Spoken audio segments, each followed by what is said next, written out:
بسم اللہ الرحمن الرحیم۔ السلام علیکم دوستوں، امید ہے آپ سب خیریت سے ہوں گے۔ مدینہ منورہ میں ایک بادشاہ تھا جو کہتا تھا میں مدینہ منورہ میں ایک ایسی مسجد بنواؤں گا جس پر صرف میرے پیسے لگیں گے اور کسی کا پیسہ نہیں لگے گا۔ اس نے بہت دھوم سے مسجد بنوائی اور پھر اس پر تختی لکھوائی اور تختی پر اپنا نام لکھوایا۔ جب بادشاہ نے مسجد کا افتتاح کیا، حرم شریف کے علماء آئے اور بادشاہ بہت خوش ہوا۔ جب رات کو بادشاہ سویا تو خواب میں دیکھا کہ فرشتے آئے اور جس تختی پر بادشاہ کا نام لکھا ہوا تھا وہاں سے بادشاہ کا نام مٹا کر ایک عورت کا نام لکھ دیا۔ بادشاہ بڑا پریشان کہ نام تو میرا لکھا ہوا تھا تو عورت کے نام کیسے لکھ دیا۔ بادشاہ نے صبح اٹھتے ہی فوج بھیجی کہ دیکھ کر آؤ تختی پر کس کا نام لکھا ہوا ہے۔ انہوں نے کہا کہ آپ کا نام لکھا ہے، عورت کا نام نہیں لکھا ہوا۔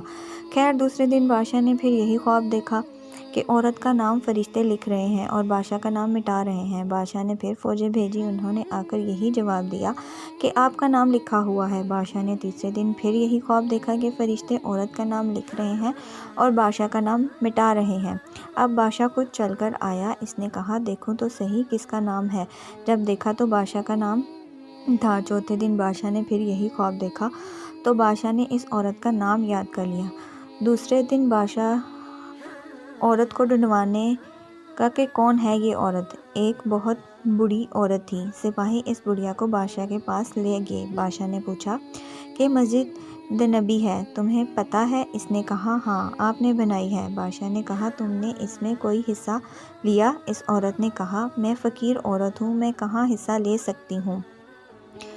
بادشاہ نے کہا اس نے کہا کہ میں کہاں حصہ لے سکتی ہوں۔ بادشاہ نے کہا کسی اعتبار سے حصہ لیا ہو آپ نے؟ اس عورت نے کہا ہاں، بس اتنا کہ روزانہ گدھے میرے گھر کے سامنے سے گزرتے تھے اینٹیں لے کر اور مسجد میں اینٹیں چھوڑ کر پھر واپسی آتے تھے، تو میں سوچتی تھی بیچارے گدھے مسجد کے لیے اینٹیں لے کر جا رہے ہیں اور میں ان کی کیا خدمت کروں، تو میں نے ان کے لیے پانی پینے کا انتظام کیا کیونکہ میں پانی کا انتظام کر سکتی تھی، اور میں نے کنویں پر جا کر پانی اکٹھا کر کر لاتی اور راستے میں رکھ دیتی تھی کہ اللہ بادشاہ تو مسجد بنا رہا ہے، میں اس درجے تک تو نہیں پہنچ سکتی، بس میں گدھوں کے لیے پانی کا انتظام کر سکتی ہوں۔ اور روزانہ گدھے آتے جاتے میرے جھونپڑی کے پاس کھڑے رہتے اور پانی پی کر آگے جاتے اور پانی پی کر واپس آتے، اور یہ گدھے جب روضہ اقدس کے قریب سے گزرتے تو ادب سے سر جھکاتے ہوئے گزرتے، اور یہ منظر میں روزانہ دیکھتی تھی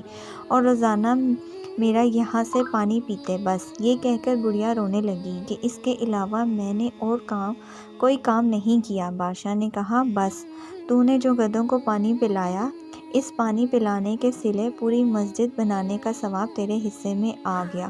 تو دوستو، اللہ کے ہاں اخلاق دیکھا جاتا ہے، اندر کی نیت دیکھی جاتی ہے۔